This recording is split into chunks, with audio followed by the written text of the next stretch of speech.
Okay, this is part number 3 of the New Jerusalem, and we're in Revelation chapter 21. Just have a brief bit of review first of all. I like this particular slide because it gives us a proportion with regard to what's going to happen in eternity future.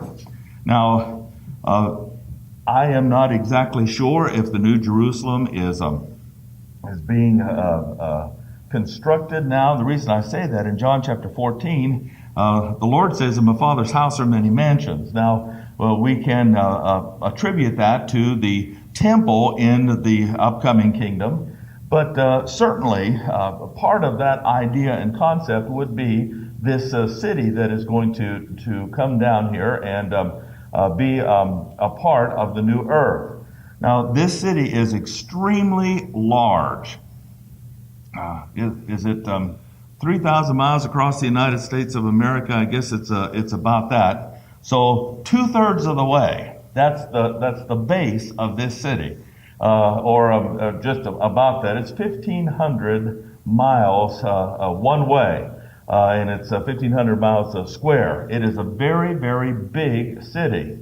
And in comparison to the moon, in some ways, if you were to put a globe around it, its circumference and diameter would be bigger than that of the moon. So we have tried to show that a little bit. It's right about the same size.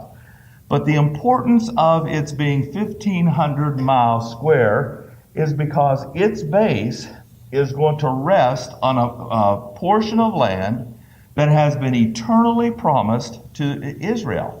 And that's why it's a certain size.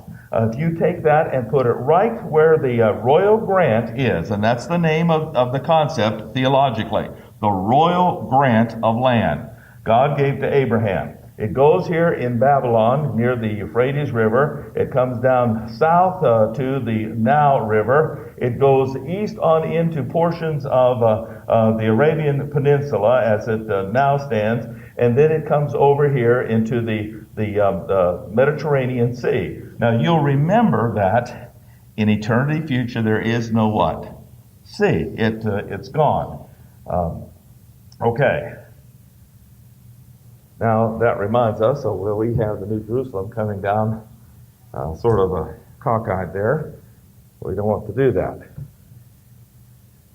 We're going to read here in chapter 21 and make some comments on the way this city is going to be constructed when it comes down. So let's look at verse number 11. "Having the glory of God, and her light was like unto a stone most precious, even like a jasper stone, clear as crystal." Now, the jasper stone actually is sea green. And though the artist's conception here does not picture that, it's the light from God coming through this transparent gold. Don't ask me to explain it, but it's as though the gold were like glass. You could see through it. And evidently the glory of God coming through it, there's an aura around this city that is this sea green, as it were. Now, I like that, and this is totally my idea and conception. Green is the color of grace. And it is a city that God's grace provides for the nation of Israel. Yes, it's under covenant that it happens to them, but it is in actuality sovereign grace that provides something like this for the earth. All right? So it says here, it had a wall great and high. Now, you'll notice here that the wall is separate from the overall size of the city itself. If you'll drop on down to verse number 16, it says, "The city lies foursquare, and the length is as large as the breadth, and is measured from the city 12,000 furlongs. The length, breadth, and height of it are equal." Greek word isos, which means equal. How does that go with the isosceles triangle? There is a formula there that we were made to learn. I cannot remember this time. It's the hypotenuse is something of the hypotenuse. Yeah, square the hypotenuse triangle. Well, I digress. But anyway, isos is the word equal, and The isosceles triangle means equal lines and so forth. Now, we're going to discuss this in a minute, but the city itself is 12,000 of these furlongs. But the wall isn't that high. The wall is, both are walls, but the wall that is referring to is separate from the other golden walls and is found around the base of the city. So we read on. He measured the wall thereof 144 cubits, according to the measure of a man, that is the angel. Now, 144 cubits, something interesting about this. First of all, it is a common cubit. How do we know from this verse of Scripture that it is not a 25-inch royal cubit, rather it is an 18-inch common cubit? Yeah, or it says, the measure of a man, that is the angel. And remember that angels, in some ways, are constructed like us, with heads and bodies and so forth. But it lets us know that it's the measure of a common man. And it was from the elbow to the longest finger, and it was 18 inches. And if you do all of the multiplication and so forth, you'll find out that this wall, according to our standards, was 216 feet thereabout. So that's a pretty good sized wall. But the important thing is to go and look at the measurements as they are given originally.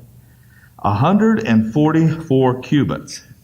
Now, 12 times 12.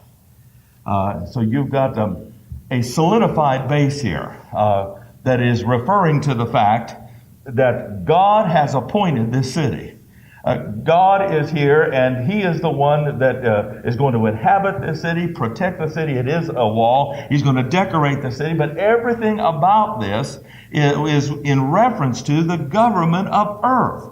And so with the 144 cubits, you have 12 times 12, and it is indicative that God is doubling His efforts, as it were. He is here attempting to show us with this particular measurement that He is the one building this whole thing and involved in the whole thing. Okay, now, the first thing we want to note then is that the city has a wall that is separate from anything else. This is its first one of 12 that we are going to look at. All right, let's go back up to verse number 12 and see what else it has. The second thing, it has 12 gates. Now, you'll come down here, you'll note that on each side of this city, there are gates there. And the important thing about this is that the number 12 indicates the nation of Israel. And a gate indicates what? Pardon? Okay, one for each tribe, but what is a gate? An entrance way into the city. Now, it has a gate, 12 of them, one on each side, and it is an entrance way into the city. Note, if you will, verse number 13. On the east side there are 3 gates, on the north side there are 3 gates, on the south side there are 3 gates, and on the west side there are 3 gates. You know it names it the east side first. Now there's significance there because when Jesus Christ comes back, in what gate is He going to come into the city of Jerusalem and stand on the Temple Mount? East gate. Why can't He do that now? Now, one of the Muslim chieftains that captured the city during the times of the Crusades and so forth, when it was under Muslim control, said, we're going to fix this Jewish Messiah right quick. He's supposed to come through the eastern gate. And so he put stones from the base of it all the way up to the top, sealed it off so that no one can get through the eastern gate. But of course, when the Lord comes back, there are multiplied earthquakes. That way is going to be cleared, and he is going to go through the eastern gate just like he did at what point in his life? When he rode on the back of a donkey during the triumphal entry, he rode during the eastern gate, thus fulfilling the prophecy and showing it's going to literally happen. Okay, so it's got 12 gates. Let's go from this point back to Isaiah chapter 61. Isaiah chapter 61.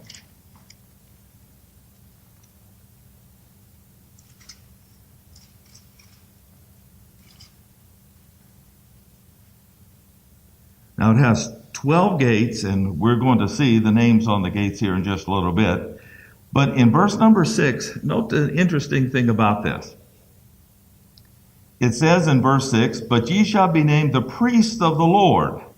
Men will call you the ministers of our God." And we'll just stop right there because that's all of this verse we need. But in Exodus chapter 19, we have what's called there the national priesthood of Israel. Or better yet, the universal priesthood of Israel. Israel had a national priesthood in the form of Aaron and his sons. But it says that they are going to be a nation of priests. And that this nation of priests is going to lead Gentile peoples to the Lord. In fact, let's go to Zechariah. Zechariah chapter 8.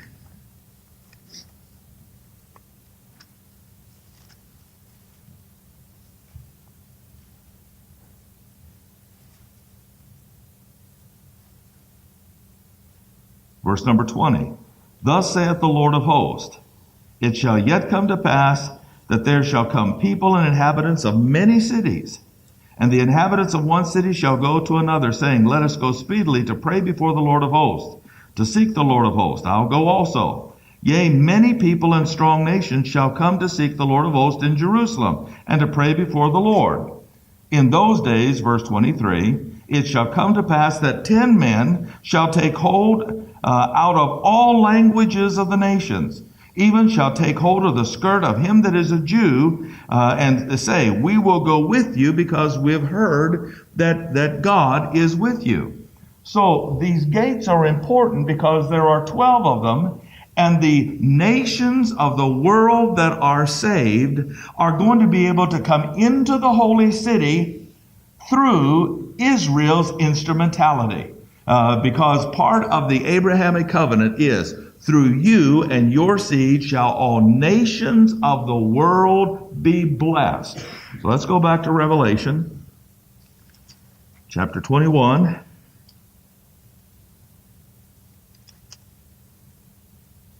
And note verse number 24. "And the nations of them which are saved shall walk in the light of it. And the kings of the earth do bring their glory and honor unto it. And the gates of it shall not be shut at all by day, for there shall be no night there. And they shall bring the glory and the honor of the nations unto it."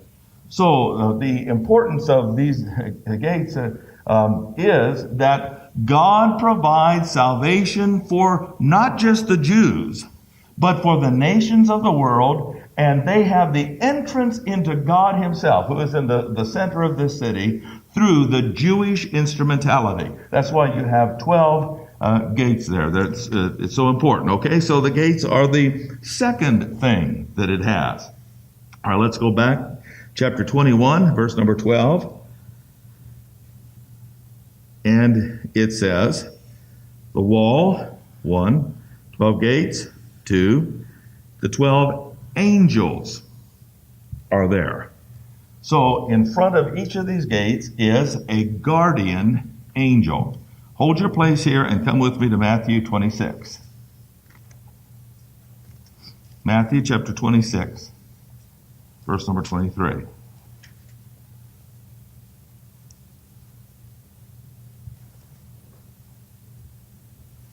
Now, here again, the scripture does not specify or state this directly. And in those areas where I'm trying to put this together in my mind to try to convey it to you, we can compare scripture with scripture and get an idea of what's going on here. During the dispensation of grace, there's no such thing as a guardian angel. However, under all Israeli dispensations, there are guardian angels. Remember what Lucifer said to Christ? He took him to the pinnacle of the temple and he said, jump off. For he shall give his angels charge of thee, lest at any time you'll dash your toe against the foot. Well, dash your foot against the stone. That's the way it is. Now, have you ever dashed your toe against your foot? I have. I looked silly, and I felt silly as if I did it in front of others. But that's not what the verse says. Lest at any time you dash your foot against the stone. And it is the guardian angel concept that Israel is going to be taken care of to that minute detail because of angels watching over them. Even the little ones, it says, of Israel. Their angels do always appear before the face of my Father, and they're watching over these guys. That's an Israeli concept. And so when you come to the New Jerusalem, you have 12 guardian angels at the front of these gates. Now here's what I believe that these are. These are representatives of the legions of angels that Jesus referred to in Matthew 26, verse number 53. He said, thinkest thou not that I cannot now pray to my Father, and he shall presently give me more than 12 legions of angels? 12 legions, plenty, but the significant thing is the number 12 is associated with the legions that he could have had available to him instantly if he didn't want to go to the cross.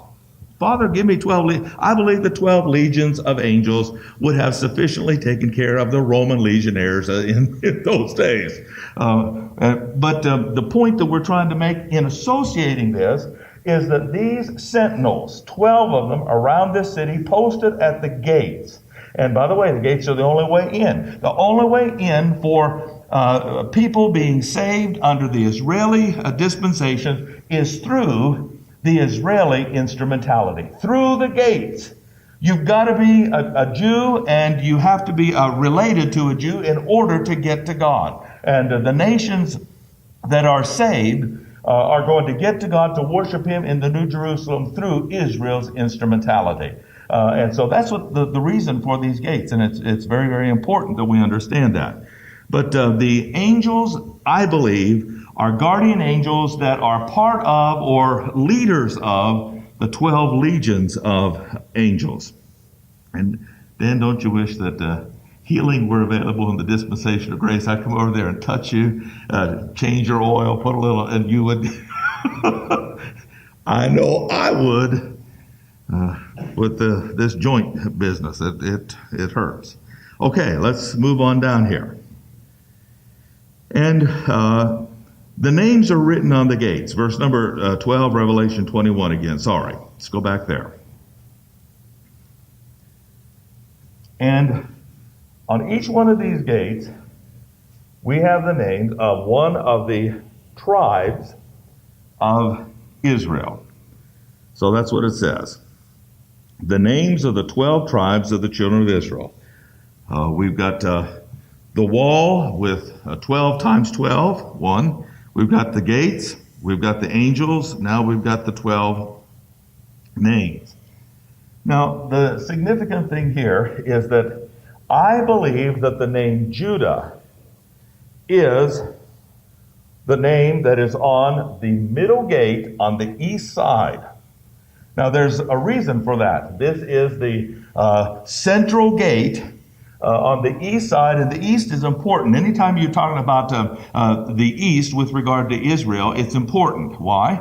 Well, when the tabernacle was set up, the face of the tabernacle, the gates coming from the outside into the Holy of Holies, were always facing east, toward the rising of the sun. It was always oriented in that way. And so I believe that Judah is going to be here. And that's why, in this artist's conception, we've got Judah written over the name of this gate. Now, what's important about Judah? Well, in blessing the tribe of Judah, Jacob said that the scepter's not going to depart out of Judah until Shiloh comes. Now, Shiloh is a reference to Messiah, the leader, the ruler of Israel. And he is the Lion of the tribe of Judah. And this is the direct entryway into the king and his presence. Remember, the first citizen of the New Jerusalem, first and foremost, is Jesus Christ himself. This is his building. This is his city. This is his town. And he lives in the midst of it. And so if you want an audience with the king, and you want a direct route right into the presence of the king, you enter into the gate marked Judah, because he's got the scepter, his name is Shiloh, he's the ruler. Now, all you have to do is enter in here. He lives in the midst of the city. You walk 750 miles, and there you are in the presence of Christ. You see, the city is 1,500 miles long, and if he's in the midst of it, you have to walk together. Okay, I can't find any trolleys here. I can't find any horse-drawn carriages. So I guess it's a good walk into the presence of the Lord. But the rest of the tribes are also noted because it is a universal priesthood. This is just one of the 12 access ways for the saved to get in there.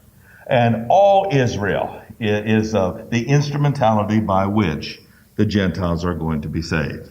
Okay? Let's move on then to verse number 15. 14 is where we want to be. On the wall of the city, it had 12 foundations. Now, we're going to put this up here and then we'll take it down real quickly. This wall that is 12 by 12, 144 cubits high, 216 feet high, has 12 stones on it. It's interesting. If you look at these stones here and you go back to the high priest's breastplate, you can coordinate just about all of the stones. There's very, very similar. Now, we'll look at the stones in just a moment, but the important thing here is that these particular stones are layered. They provide a foundation for this entire city. And so they are layered 12 deep all the way up, indicating, once again, rulership. Now, how do we know that? Let's just put these down here and look at our verse. Last part of verse number 14. In the stones are the names of the 12 apostles of the Lamb.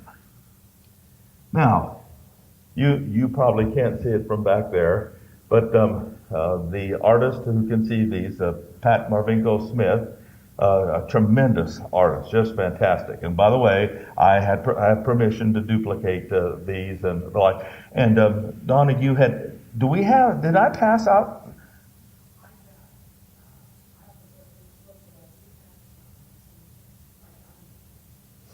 What? You have the video revelation. Okay. Okay, those were handouts on the 144,000. These I didn't, but because I was just making contact with her and I didn't know how much to ask for. Because we did purchase everything necessary, but she's very gracious. As long as you make the initial purchase, then you can do. But she has the names of the 12 apostles here. Now, again, the reason for these names, and I must watch my time, it's running away here. The reason for these names, why? Because through here, you're going to come into a city that is totally marked for government. 12 is the number of a divinely appointed government. That's what this city is all about. Who is in there 750 miles from this point in the midst of the city, sitting on a throne? Okay, Jesus Christ, but who else? The 12 apostles, absolutely. They're going to sit 12 thrones judging the 12 tribes of Israel. So it's important that 12 deep here on these stones. Now notice, on the high priest, the names of the tribes are on the stone. On the city of Jerusalem, the names of the 12 on the stone. The names of the tribes are on the gate. And that indicates a switcheroo here. National priesthood, entrance in comes through Israel's instrumentality. Their blessings for the Gentiles and so forth. But the government of the city is founded on. These layers are 12 foundations. Founded on the leadership of Christ's 12 apostles. That's why their names are there. Okay, let's move on. Put this back up here. We've got wall, gates, angels, names on the gates, 12 foundations, 12 apostles. That's six of them. Now we go to verse number 16. 6 12s, and here is the 7th. The city lies 4 square. The length is as large as so forth, and it's 12,000 furlongs. Now, when you come to the measurements, we put it in our terms so that if you go from this point to this point, you've traveled 1,500 miles thereabouts. But again, just like with 144,000, we've got to go back and look at it in the original. So you've got 12 times 1,000. What is the significance of the number 1,000? It's the significance of divine completion. It's the significance of God has done it, it's accomplished, and now he's going to receive glory from it. And all you have to do is read through these verses, and glory characterizes this city. But come with me to chapter 5 here in this same book, Revelation, holding your place.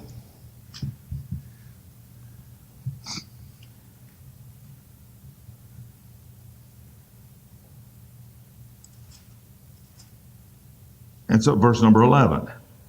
I heard the voice of many angels round about the throne, the beasts and the elders. The number of them was 10,000 times 10,000 and thousands of thousands, saying, Worthy is the Lamb that was slain to receive riches and wisdom, strength and honor and glory and so forth. And every creature in heaven and earth and under the earth was saying, Blessing, honor, glory, and power to him that sits upon the throne, to the Lamb forever and ever.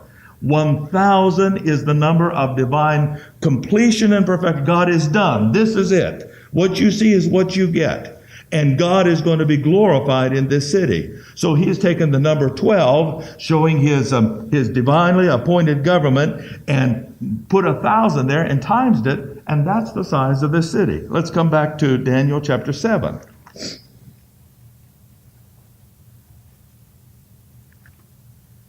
Daniel chapter 7. And note verse number 10. A fiery stream issued and came forth from before him. Thousands ministered unto him. Now, in the Hebrew, you don't have a term for millions. And so in order to get this concept, they would just put thousands and add it or times it or what have you. Thousands ministered unto him. 10,000 times 10,000 stood before him. And the judgment was set and the books were open. So when you have this seventh thing here, is it the 8 as we've been counting, God has taken it and he put 1,000 in front of it to show that it is complete and perfect and that as it stands, he should receive glory for it forever and ever and ever. Okay, let's come down here to verse number 19. And the foundations of the wall were garnished with all manner of precious stones. And so it gives the first foundation, the second foundation, sapphire and so forth, third, all the way down to verse number 20 where it says the 12. So let's put this down and look at these stones. Now, just as the stones represented the tribes, they still do here. Only it represents the leadership of the tribes in the elder or the judge or the prince of that tribe in one of the 12 apostles. But there are three things about it, and we don't have time to go into it. Our time is swiftly being used up here. But with regard to each of these stones, and ladies, I'm sure you could probably tell me better than I can tell you about a stone. First of all, you want its clarity. If you're going to pick a stone, you want the value of the stone is seen in its clarity. Why? Because its clarity means that it's going to be able to reflect the light a lot better, and it's a better quality stone, and so forth. The second thing is its color. Its color is going to manifest light differently, and each of the colors in God's program stands for something, characterizes something. So each of these tribes, each of these men is going to have a distinct tint, if you will, of leadership, an aspect of leadership that's different from the others, but is incorporated totally in the rulership of Israel. And then the last thing, you've got the clarity, you've got the color, and you've got the cut of the diamond. And we're all familiar with those things, the marquee and the like. But the cut of the diamond or the cut of the stone helps it to reflect the light. And each of these is distinct, unique, because each of these men and tribes have something in them. Now here's the thing. When you come down to talking about the 12 tribes, all of them have three common fathers: Abraham, Isaac, and Jacob. But from Jacob on, you have 12 different fathers. The first three have the same genetics, but from that point on, each of these tribes is different, to show that even though they're the same, they're different. They're unique in and of themselves, and they have something to add to the total government of earth in eternity future. And so that's why we have both the sameness, the oneness, and yet the distinctiveness of the stones. All right, let's move on here, because I want to, if we do go over, I'm going to at least go through the trees here in just a bit. Verse number 21, all right? And the 12 gates were 12 pearls. Now, this is something that I like, and when I gave it before, many of you commented on it. But it took me a while. Okay, now let me think about a pearl. Why do the gates have to be gates of pearl? You've got difference in all of this other stones, and all of a sudden, all of the gates are made of pearl. Well, number one, pearls are circular. And God himself is a circle God. From everlasting to everlasting, thou art God. It shows a cycle. And so this pearl pictures God. Not the Pat and Pearl show that we have on whatever channel that is. And it says he talks to a pig farm in Posey County. Yeah. You need to listen to this guy. Pat and Pearl show. Pearl's a pig, by the way, but not in this case. A pearl is a very beautiful gemstone. Now, mind you, the gate and the wall are probably the same height. We're talking a big oyster here. Because if the wall is 216 feet high, we do not have a differentiation in the height of the gate. It's built into the wall there on the base of the city. So this gate, if that is true, this gate is approximately 216 feet high, and therefore you've got an awfully big pearl. But in the fact that it is round, it symbolizes God. Secondly, these gemstones are mined from the earth, from something that does not have life. A pearl is a gemstone that was made from the suffering of life. Because every time a little bit of dust or a piece of shell or something gets into the oyster, it begins to suffer. It irritates it. And it begins to secrete something called nacre, which concentrically makes these circles around it. So instead of just expelling it, it simply surrounds it in this substance, making this beautiful pearl. And that's what God did. Sin entered. Irritation to him. What did he do to it? He covered it. And there it is. It's a kingdom that was born out of irritation, suffering, and so forth. And that's what the pearl represents. Thirdly, pearls are both white, indicating God's righteousness, but they're also iridescent. It has the colors of the rainbow in it. You look at the pearl, and from the distance there, it is totally white, but you get up closer and you see that it is multicolored, the colors of the rainbow. And that, of course, is God too. On the one hand, the white symbolizes his righteousness. On the other hand, the rainbow symbolizes his faithfulness in the storm. Where do we see the rainbow? First of all, in the scriptures. After Noah's flood, and he said, this is my bow. So I'm going to be faithful through the storm, and all of the colors of the rainbow symbolize his faithfulness in various areas of life. That he's not going to judge the world in that way. We can, in a certain way, again, why? We can trust him. He's given us the rainbow. That's all built in here. And it's part of his kingdom. It's going to be a righteous kingdom, but it's a kingdom where his faithful promises are going to be given to Israel forever. That's all built into this entrance here into the kingdom. All right, let's where am I? I think that's enough on this one. Let's move on so I can get to the trees here. Chapter 22. Chapter 22 of Revelation, and let's look at this last one.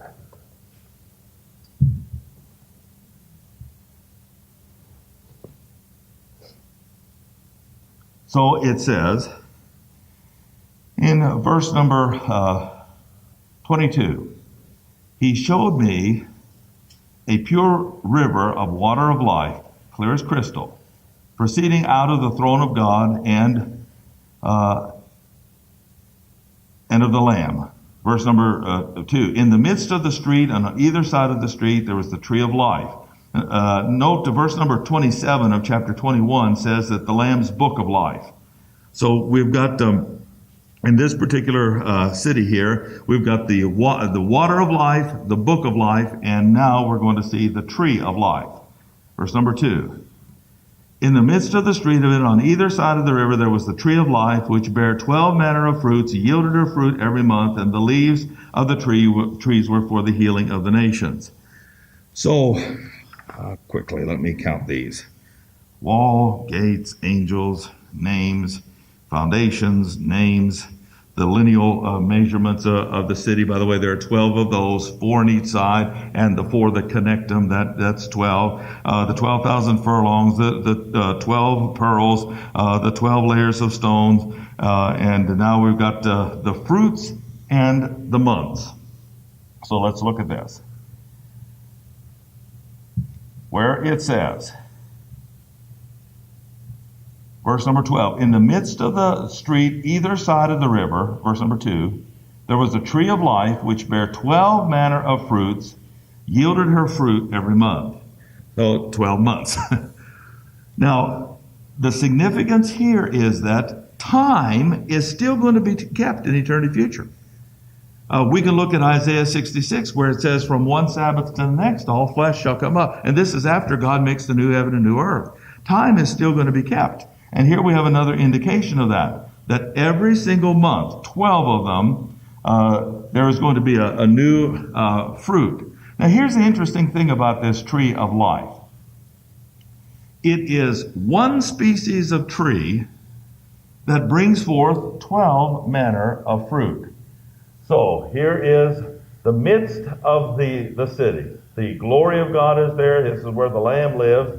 Out of that comes this river of life, and it's in the midst of the throughway here that goes right from one of the gates on into the city, to the midst of the city with the Lamb. But in the middle of this, on either side of the river of life, is the tree. Now, it's just not one tree numerically. It's one species of tree that goes all the way from here to there in keeping with the water of life proceeding from the throne of God. Now, here's what happens, and here's the significance of it. The fruit, of course, is to be eaten, but it says, the leaves of the tree were for the healing of the nations. Now, here's a good word for you. It is the word therapia in the Greek, and it means therapy. I got to get over something. Why are there the leaves of this tree for the therapy of the nations? Well, who's the chosen nation? Israel. Gentile nations weren't chosen. But the Gentile nations were saved because of Israel. And because they are saved and they're able to partake of the tree of life here, that gives them therapy. Okay? We're not going to revolt. We're not going to rebel. We're not going to be part of any program. We're going to be satisfied because God allows us to be partakers of Israel's tree of life. What Adam lost in the garden, Israel's Savior, King, reclaimed. And that's access to the tree of life. And that gives them therapy. Let's look at a couple of verses here quickly, and then we'll entertain questions and we'll be done. First of all, God divided the nations. He scattered the nations. Now he's going to bless the nations through Israel. Note verse number 24 of chapter 21 in Revelation. Hurrying here. The nations of them which are saved shall walk in the light of it. The kings of the earth shall bring their glory unto it. The gates shall not be shut at all. There's no night there. And then coming down to chapter 22, the leaves of the tree were for the therapy of the nations. And so the nations are satisfied, as it were. They're consoled that even though they were not the chosen nation, they're allowed to partake in Israel's blessing. And those trees, those leaves, indicate that. Let's go back to Psalms 22. Just about out of time.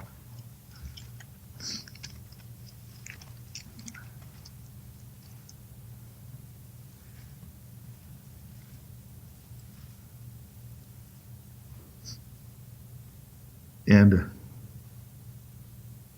verse number 27. All the ends of the world shall remember and turn to the Lord, and all the kindreds of the nations shall worship before thee.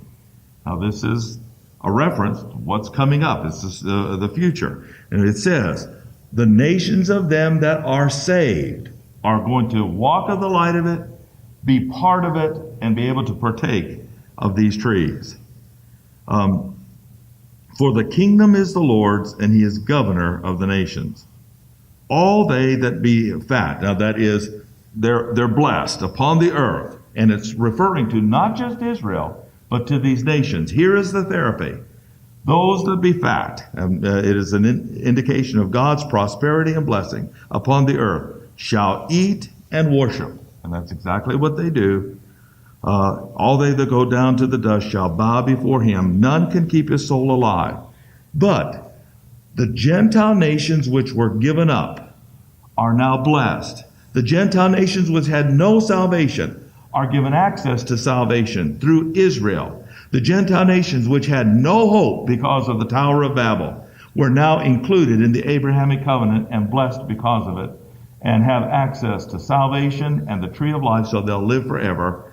That is their comfort, and that is why the leaves are said to give them therapy or consolation.